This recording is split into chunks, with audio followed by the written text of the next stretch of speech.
जय हिंद to all my respected aspirants on behalf of Goyla classes में आप सभी का स्वागत करता हूं। तो जैसा कि आप जानते ही होंगे कि गोयला क्लासेस ने उत्तराखंड के लिए कोर्स लॉन्च कर दिया है। जो आप जानते हैं, जो आपकी विज्ञप्तियां आई हैं उसके लिए जो हम आपको कोर्स लॉन्च करने जा रहे हैं, जो कोर्स लॉन्च किया जा चुका है और जिसका जो पहला लेक्चर आपके समक्ष में लेके आया हूं, वो जरूर आपके एग्जाम में बहुत आपकी मदद करेगा। और आप लेवल देख लीजिएगा, क्योंकि देखिए अब वो अगर आप समझते हैं कि आप एक पतली सी किताब ले लेते हैं जिसमें ये लिखा है कि उत्तराखंड का जो क्षेत्रफल है वो 53,453 स्क्वायर किलोमीटर है, उत्तराखंड में 13 जनपद हैं, तो देखिए इस तरह के प्रश्न आना बड़ा मुश्किल है। हालांकि आपको अपनी बेसिक अंडरस्टैंडिंग होनी चाहिए इस तरह की, जो आपके आगे जो एडवांस आपके जो कॉन्सेप्ट होते हैं, माफ कीजिएगा, जो एडवांस कॉन्सेप्ट होते हैं आपके, वहां पर आपका काम करता है। अब आइए शुरू करते हैं। सबसे पहले तो यहां पर हम शुरू करेंगे उत्तराखंड के बारे में। उत्तराखंड आप देख पा रहे होंगे कि उत्तराखंड की जो सेकंड कैपिटल बनी है वो भरारीसेन बनी है, जो चमोली जनपद पे है, और गैरसैंण जो एक शहर है उससे नजदीकी है, 8 या 9 किलोमीटर दूर पड़ता है। तो यहां पर हम देखेंगे कि आपकी जो समर कैपिटल है वो भरारीसेन बन गई है और जो विंटर कैपिटल है वो आपकी देहरादून। तो आइए शुरू करते हैं। तो देखिए उत्तराखंड की हम शुरुआत ऐसे करेंगे कि बहुत आसान तरीके से आप इसका कोर्स अच्छे लेवल में पूरा कर लें। जैसे कि उत्तराखंड को हम डिवाइड करेंगे, उसका इतिहास अलग पढ़ाएंगे, उसका जो पॉलिटी है, उसका जो गवर्नेंस है उसको अलग पढ़ाएंगे, उसकी जो इकोनॉमी है उसको अलग देखेंगे, उसकी डेमोग्राफी अलग देखेंगे। इस तरह से आपको उत्तराखंड पढ़ाई जाएगी।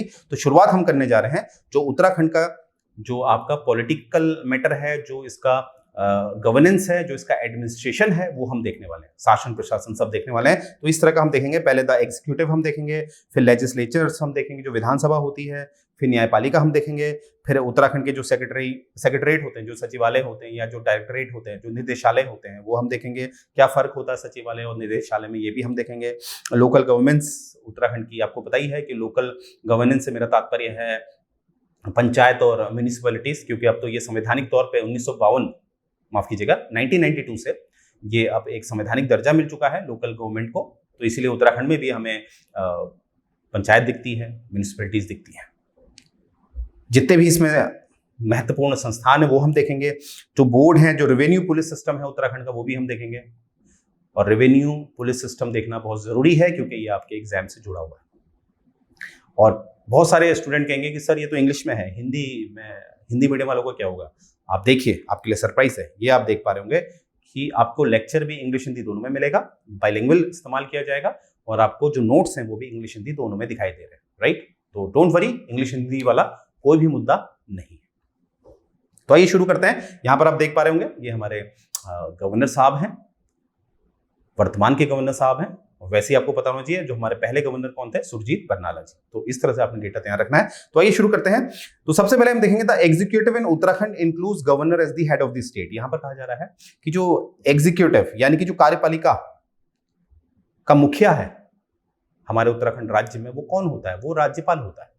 अब देखिए ये बात उत्तराखंड की नहीं है, ये भारत में जितने भी राज्य हैं वहां पर राज्यपाल तो होगा और वो कार्यपालिका का मुखिया होगा, क्योंकि ये संवैधानिक नियम है, राइट। और जब आप अनुच्छेद 153 पढ़ते हैं संविधान का, आर्टिकल 153, तो आपको दिखता है वहां पर लिखा हुआ है कि राज्य का एक क्या होगा, एक सेकेंड, राज्य का एक क्या होगा, राज्यपाल। ये कहां लिखा है, आर्टिकल 153। ये बात आपने याद रखनी है। और यानी कि जो राज्यपाल है ये हेड ऑफ द स्टेट होगा, हेड ऑफ द स्टेट होगा राज्यपाल। हेड ऑफ द स्टेट मतलब जो उत्तराखंड है, उत्तराखंड का ये मुखिया होगा, कार्यपालिका का मुखिया होगा। वहीं पर यहां पर आप देखोगे जो मुख्यमंत्री है वो भी क्या होगा, क्योंकि मुख्यमंत्री क्या करते हैं, वो जो मंत्री परिषद होती है उनके मुखिया होते हैं, और वो भी क्या होते हैं, कहीं ना कहीं हमारे एग्जीक्यूटिव का भाग होते हैं। अब यहां पर प्रश्न है सर राज्यपाल बड़ा है या मुख्यमंत्री बड़ा है, तो उसका उत्तर अभी आपको मिलने वाला है, डोंट वरी। आगे क्या कहता है, apart from various department forming secretariat executing institution, directorate, मतलब इसमें कहा जा रहा है कि अगर आपसे पूछा जाएगा कि राज्य यानी कि उत्तराखंड राज्य, कोई भी राज्य भारत के, वहां पर कार्यपालिका का हिस्सा कौन कौन होता है, तो यहां पर आप सीधे क्या कहेंगे, राज्यपाल होता है, बिल्कुल होता है। मंत्रिपरिषद होती है, बिल्कुल होती है। मंत्रिपरिषद का जो मुखिया है, मुख्यमंत्री, वो होता है, बिल्कुल होता है। निदेशालय होते हैं, बिल्कुल होते हैं। सचिवालय होते हैं, बिल्कुल होते हैं। ये सब किसका भाग होते हैं, ये कार्यपालिका का भाग होते हैं। ये बात आपने याद रखनी है। आगे देखते हैं। अब यहां पर देखेंगे कि जो राज्यपाल है उत्तराखंड का, उसको नियुक्त कौन करता है, राष्ट्रपति करता है। अब यहां पर मैं फिर एक बात बोलूंगा कि अगर मैं अनुच्छेद 155 पढ़ता हूं, आर्टिकल 155, तो वहां पर साफ लिखा है कि जो राज्यों के राज्यपाल होंगे उनकी नियुक्ति कौन करेगा, राष्ट्रपति करेगा। तो इसीलिए ये तो एक संवैधानिक नियम है, इसीलिए उत्तराखंड के लिए भी ये लागू होता है, अनुच्छेद 155। और इसका जो कार्यकाल है ये 5 वर्ष का बताया गया है। देखिए, अगर आप संविधान में पढ़ेंगे, जो नियुक्ति वाली बात मैं कर रहा हूं 155 वाली, वहां पर ऐसा कहीं नहीं लिखा है कि जो राज्यपाल को नियुक्त किया जाएगा वो 5 सालों के लिए किया जाएगा, ठीक है। परंतु ये 5 साल माना गया है। और इसमें ये भी याद रखेंगे कि 5 साल से पहले भी अगर राष्ट्रपति चाहें तो राज्यपाल को निकाल सकते हैं। अर्थात मेरा कहने का यह मतलब है कि आपने सुना होगा प्लेजर ऑफ द प्रेसिडेंट, राष्ट्रपति के प्रसाद पर्यंत ये काम करते हैं। तो अगर 5 साल में बोल रहा हूं, नॉर्मल आमतौर पे इनका जो कार्यकाल होता है राज्यपाल का, वो 5 वर्ष का होता है। परंतु यहां पर राष्ट्रपति के प्रसाद पर्यंत पे भी ये निर्भर होते हैं, यानी कि उनसे पहले भी इन्हें निकाला जा सकता है। तो ये बात आपने याद रखनी है। ये देखिए, प्रेसिडेंट के प्लेजर। अब आगे देखते हैं, आगे क्या हमें मिलता है। गवर्नर जो है वो डीजीओर हेड है, ठीक है। और जो हमारा चीफ मिनिस्टर होते हैं वो होते हैं डी फैक्टो। अब यहीं पर जो मैंने आपको पहले प्रश्न उठाया था कि कौन बड़ा, मुख्यमंत्री बड़े हैं या राज्यपाल बड़े हैं राज्य के लिए। देखिए, एक डीजीओर शब्द होता है, डीजीओर आपको यहां पर दिख रहा है। डीजीओर का मतलब होता है जुरिस्डिक्शन वाइज, औपचारिक तरीके से अगर देखा जाए तो वहां पर हमें राज्यपाल ही बड़े दिखते हैं, क्योंकि कोई भी ऑर्डर पास किया जाएगा, कुछ भी, यानी कि आपातकाल भी अगर राष्ट्रपति शासन लगाना है अनुच्छेद 356 के अंतर्गत किसी राज्य में, तो वहां पर भी जो मेन होते हैं, जो चिट्ठी भेजते हैं, जो लेटर लिखते हैं, वो राज्यपाल ही लिखते हैं। और कोई भी ऑर्डर पास करती है सरकार, तो उसमें साइन किसके होते हैं, राज्यपाल के।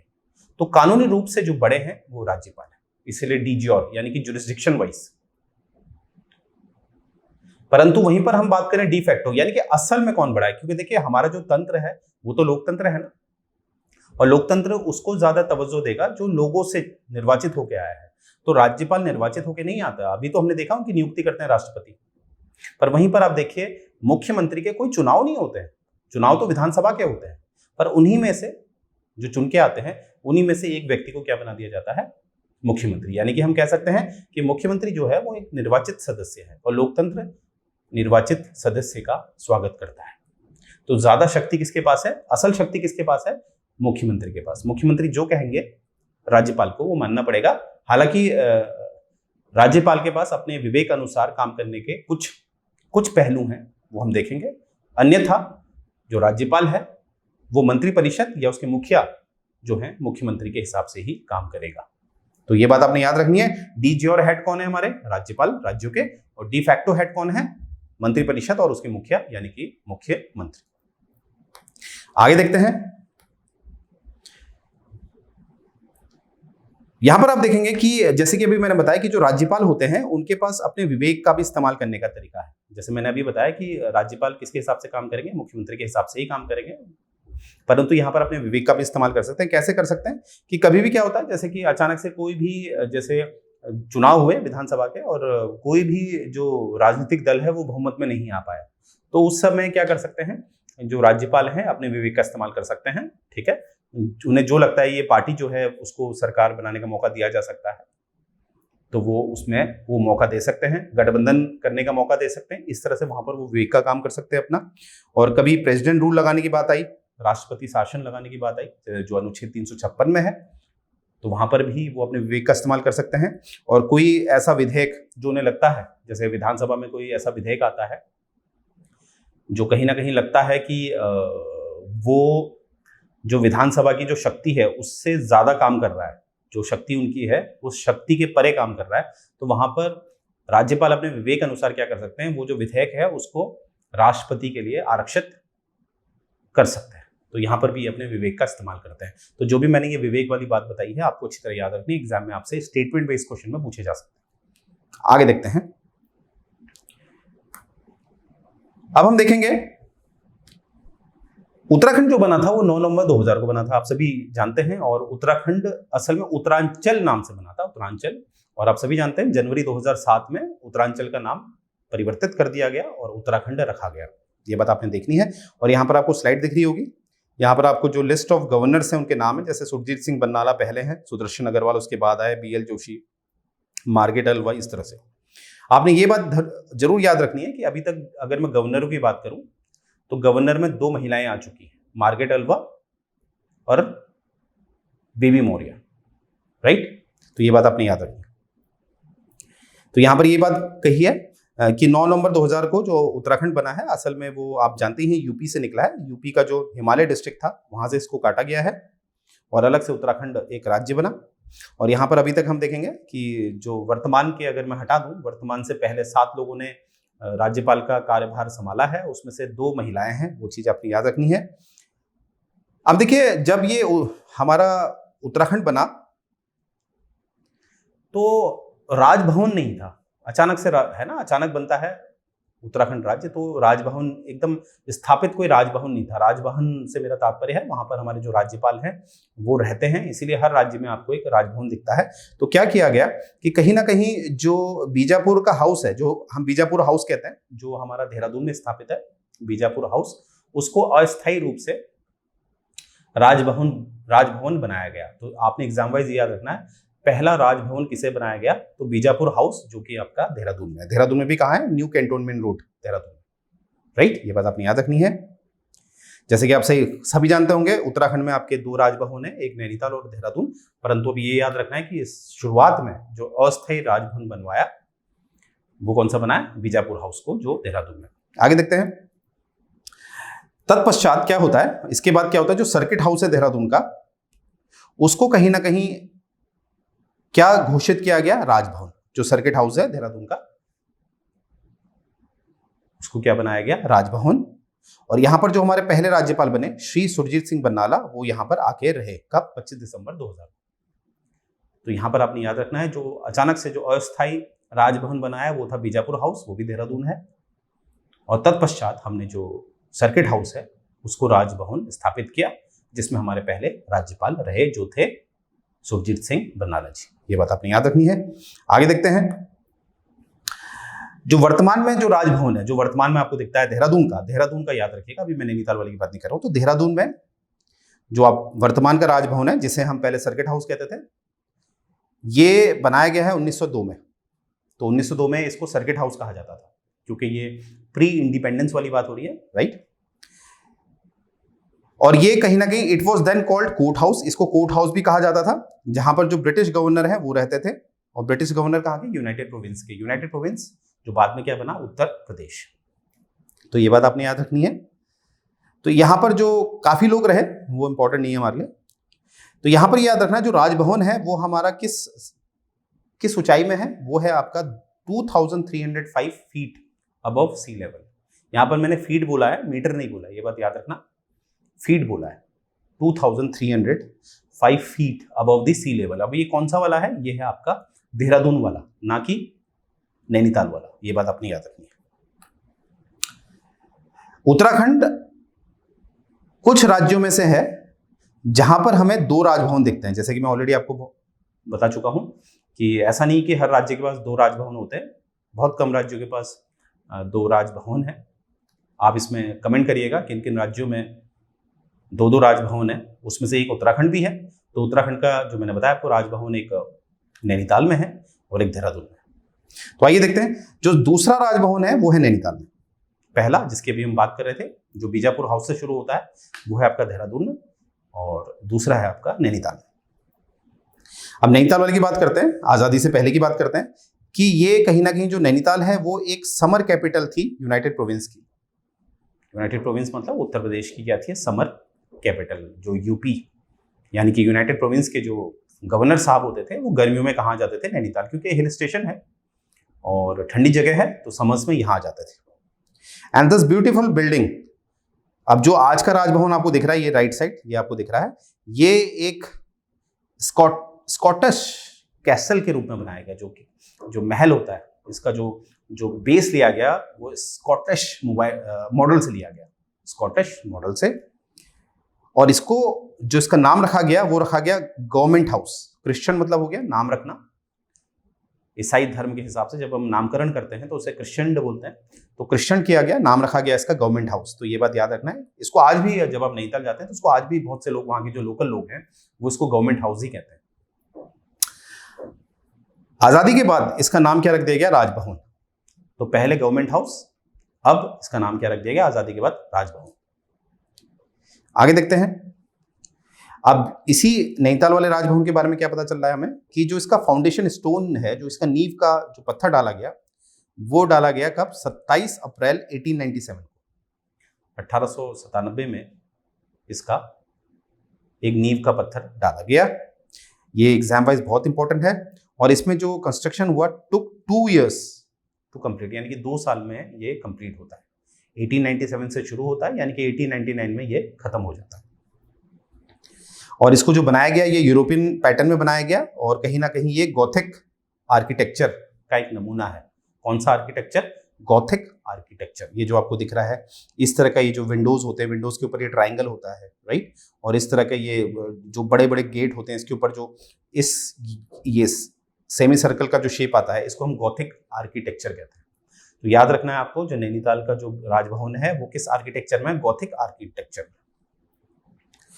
The design of Raj Bhavan Nainital were made by architect, कौन है यहाँ के, स्टीवन। आर्किटेक्ट थे स्टीवन, और एग्जीक्यूटिव इंजीनियर कौन थे, फॉ ओटल। ये नाम आपने अच्छे तरह याद रखना है कि आर्किटेक्ट कौन थे, स्टीवन, और एग्जीक्यूटिव इंजीनियर कौन थे, फॉ ओटल। ये बात आपने याद रखनी है। यहाँ पर जो लकड़ी इस्तेमाल की गई है वो बर्मा की गई है। आप जानते ही होंगे बर्मा की जो लकड़ी है काफी प्रसिद्ध है, कहते हैं कि उसमें इजीली दीमक नहीं लगते, right.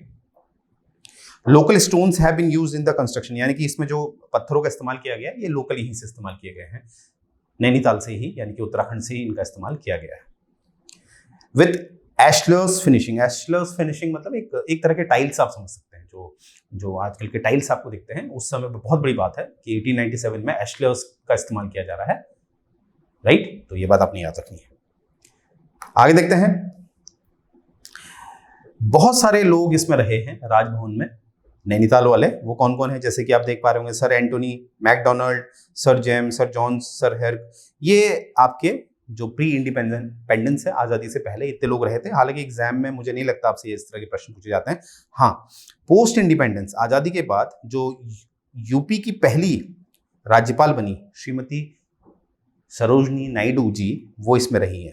First governor of the Uttar Pradesh and first occupant of this historic monument. मतलब क्या है, मैंने भी बताया आपको, राजभवन किसके लिए होता है, जो राज्यपाल होते हैं उनके रहने के लिए होता है। तो आज़ादी के बाद जो हमारा उत्तर प्रदेश बना, और आप जानते ही हैं उत्तर प्रदेश का ही हिस्सा, आज का जो उत्तराखंड है वो एक समय उत्तर प्रदेश का हिस्सा था। तो पहली राज्यपाल बनती हैं सरोजनी नायडू, और वो ये जो नैनीताल का आपको राजभवन दिख रहा है वहां पर आती हैं, रहती हैं, और ये पहली ऑक्यूपायर भी बनती है, मतलब पहली राज्यपाल हैं जो एक निवास भी रखती हैं, कहां, इस राजभवन में। ये बात आपने याद रखनी है। आगे देखते हैं। राजभवन गोल्फ कोर्स, ये गोल्फ कोर्स है आपको राजभवन में, ये दिखेगा आपको, काफी प्रसिद्ध है। तो इसमें देखते हैं क्या है। ये बनाया गया था 1926 में अंग्रेजों द्वारा, आप देख रहे होंगे, ड्यूरिंग राज डेज। राज डेज मतलब ब्रिटिश राज डेज, यानी कि जो ब्रिटिशर्स जब हम पे राज कर रहे थे, तो उस समय ये बनाया गया है 1926 में। और ये लगभग 220 एकड़ में फैला हुआ है, एक जागीर है ई स्टेट, वहां पर ये बनाया गया है। उस समय इसको कहा जाता था गवर्नमेंट हाउस, जैसे कि मैंने अभी आपको बताया कि गवर्नमेंट हाउस नाम था राजभवन का पहले, और इसका नाम भी क्या है, राजभवन या गवर्नमेंट हाउस, ठीक है। क्योंकि राजभवन जो बना है इसी पूरी जागीर में बना है, और इसी जागीर में क्या है, आपका गोल्फ कोर्स भी है, right. The course was the exclusive preserve of the erstwhile United Province and subsequent Uttar Pradesh, यानी कि पहले ये किसके अंतर्गत आता था, जब आज़ादी नहीं थी तो यूनाइटेड प्रोविंस, आज़ादी मिलने के बाद ये जो जागीर है किसके पास आई, उत्तर प्रदेश। और आप जानते हैं अब किसके पास आ गई है 2000 से, ये आ गई है आपके 9 नवंबर 2000 से किसके पास आ गई है, उत्तराखंड के पास। 1994 में ये जो कोर्स है, ये जो गोल्फ कोर्स है, ये जनता के लिए भी खोल दिया गया है 1994 से। नवंबर 2000 में जब उत्तराचल बनता है, ये गोल्फ कोर्स क्या बनता है, ये कहीं ना कहीं किसका हिस्सा बन जाता है, रेजिडेंस ऑफ द गवर्नर। जैसे कि मैंने अभी आपको बताया था, जो जागीर है राजभवन की, जो वर्तमान का राजभवन है जो नैनीताल का, वहीं पर ये गोल्फ कोर्स भी है। अब जो राज्यपाल आते हैं राजभवन में, जो ठहरते हैं, वही उसी जागीर में ये आपका गोल्फ कोर्स भी है, राइट। आगे देखते हैं राजभवन गोल्फ कोर्स। अब इतना देखिए, इसमें क्या है कि इसके मेंबर्स कौन कौन होते हैं। इसके कुछ ऐसे मेंबर्स हैं जो पदेन होते हैं, मतलब पदेन मतलब जब आप उस सीट में बैठते हैं, जैसे आप राज्यपाल बन गए तो अपने आप इस गोल्फ कोर्स का कुछ समय के लिए मालिक हो गए। जब तक आप पदेन हैं, आप डीजीपी हैं पुलिस में, तब भी आप इसके सदस्य हैं। तो इस तरह से आप देख पा रहे होंगे कि जितने भी ये ऑनरेडी जो मेंबर्स हैं राजभवन गोल्फ क्लब के, जिसे हम RBGC कहते हैं, जैसे कि chief minister of Uttarakhand, chief justice of Uttarakhand, chief secretary of Uttarakhand, GOC in GC, central commandant, और इस तरह से आप देखेंगे जितने भी ये पद हैं इंपॉर्टेंट, वो अपने आप इस गोल्फ कोर्स के क्या बन जाते हैं, सदस्य। ये बात आपने याद रखना है। Ex officio role of governor. अब देखिए राजभवन में एक बात मैं बता दूं आपको, आप कंफ्यूज ना हो जाए। जैसे कि अभी मैंने बताया आपको 1994 में पब्लिक के लिए खोल दिया गया है। अगर पब्लिक के लिए खोल दिया है तो उस मेंबरशिप का क्या फायदा, परंतु उत्तराखंड बनते ही ये पब्लिक के लिए बंद कर दिया गया है। इसमें जिनको मेंबरशिप है वही इसमें जा सकते हैं, राइट। ये बात आपने याद रखनी है। अब हम देखते हैं कुछ राज्यपाल के पदेन भूमिकाएं। Ex officio role of governor. Ex officio मतलब राज्यपाल जैसे ही अपनी सीट में बैठेंगे, जो भी राज्यपाल बनेगा वो अपने आप क्या हो जाएगा, जो भी संस्थान के बारे में हम अभी बात करने वाले हैं उसका या तो अध्यक्ष हो जाएगा या कुछ ना कुछ सदस्य हो जाएगा, ठीक है। या तो अध्यक्ष हो जाएगा, या चेयरमैन हो जाएगा, या डायरेक्टर हो जाएगा, कुछ ना कुछ हो जाएगा, ठीक है। देखते हैं। The government of Uttarakhand is also called the chancellor of various universities, यानी कि जितने भी विश्वविद्यालय हैं उत्तराखंड के, वहां पर जो भी राज्यपाल बनेगा वो अपने आप चांसलर भी बन जाएगा किसका, जितनी भी यूनिवर्सिटीज हैं स्टेट में। The governor is also ex officio president of IRCS, यानी कि इंडियन रेड क्रॉस सोसाइटी। ये बात याद रखना है आपने, इंडियन रेड क्रॉस सोसाइटी के चेयरमैन बन जाते हैं, माफ कीजिएगा प्रेसिडेंट बन जाते हैं कौन, राज्यपाल, जो भी राज्यपाल बनेगा। Uttarakhand state council for children welfare USCCW के भी ये क्या बन जाते हैं, ये बन जाते हैं आपके प्रेसिडेंट। ये बात आपने याद रखनी है। तो ये किस किस के प्रेसिडेंट बन जाते हैं, IRCS के और USCCW के। और आगे देखेंगे the governor is the chairman of the Uttarakhand सैनिक पुनर्वास संस्थान। ये यहाँ पर चेयरमैन बन जाते हैं किसके, USPS के। तो इस तरह के क्वेश्चन याद रखिएगा कि USCCW के ये क्या बन रहे हैं, प्रेसिडेंट बन रहे हैं, IRCS के ये प्रेसिडेंट बन रहे हैं, और चेयरमैन किसके बन रहे हैं, USPS के। ये बात आपने याद रखनी है। आगे देखते हैं। अब हम देखेंगे कि उत्तराखंड में राज्य विश्वविद्यालय कितने हैं, क्या किस तरह का है, ठीक है। जैसे स्टेट यूनिवर्सिटी इन उत्तराखंड देखते हैं। देखिए Uttarakhand has a glorious history in undivided Uttar Pradesh in the field of higher education, यानी कि जब उत्तराखंड अस्तित्व में नहीं था, यूपी का एक हिस्सा था, तो तब भी यहाँ पर यूनिवर्सिटीज के लिए काफी फेमस था, जैसे IIT रुड़की, इस तरह से, राइट। तो यहाँ पर आप देखेंगे इन न्यूली फॉर्म्ड, जब हमारा उत्तराखंड नया बनता है तो 24 universities of Uttarakhand state, 70 state colleges, 15 ये, इस तरह से आप देख रहे होंगे, इतना हमारा डेटा है, मतलब इतने ज्यादा यहाँ पर शिक्षा को महत्व दिया जाता है उत्तराखंड में। Very very important, right. और यहां पर आप देखेंगे state universities in Uttarakhand, there are 1 central university, 9 state university, 4 deemed universities, 10 private universities, ये सारी स्थापित की गई हैं कहां, उत्तराखंड में। अब आपने एक बात का ध्यान देना है, आपने जब भी पेपर देने जाना है, जिस वर्ष भी पेपर देने जाना है, आपने एक बार ये जितनी भी यूनिवर्सिटीज हैं उत्तराखंड को एक बार चेक कर लेना है आपने, ठीक है। ये बहुत जरूरी होता है क्योंकि ये कहीं ना कहीं हो सकता है तब तक कोई नई यूनिवर्सिटी बन गई हो, तो आपको संख्या पता होनी चाहिए। तो ये बात आपने अच्छी तरह याद रखनी है। आगे देखते हैं। एक एक्ट पास हुआ था 2011 में, जिसके तहत ये हुआ था कि एक उत्तराखंड नेशनल लॉ विश्वविद्यालय यूनिवर्सिटी स्टैब्लिश की जाएगी। तो उसमें काम चल रहा है, ये कहा जा रहा है, भविष्य में स्थापित होने के पूरे चांसेस हैं। और यहाँ पर आप देखेंगे 3 इंस्टीट्यूट ऑफ नेशनल इंपॉर्टेंस, यानी कि कहीं ना कहीं राष्ट्रीय महत्व के 3 संस्थान हमें दिखते हैं। वो हैं आपके IIT Roorkee, very important, NIT Srinagar और IIM काशीपुर। तो ये 3 जो संस्थान हैं ये राष्ट्र महत्व के हैं, वेरी इंपॉर्टेंट, राइट। ये 3 के 3 कहाँ हैं? उत्तराखंड में। तो यहीं से मैं ये वाला जो लेक्चर है इसको एंड करने जा रहा हूँ। जितना भी मैंने आपको पढ़ाया है वो आपने ध्यान देना है, उसको रिवाइज करना है और उससे हर एक फैक्ट्स आपने ले लेने हैं और कॉन्सेप्ट को भी समझना है, राइट। एक बार समरी ले लेते हैं। हमने पढ़ा कि हमने पढ़ा कि राज्यपाल जो आर्टिकल 153 में आता है और आर्टिकल 155 के तहत उसकी नियुक्ति करते हैं राष्ट्रपति।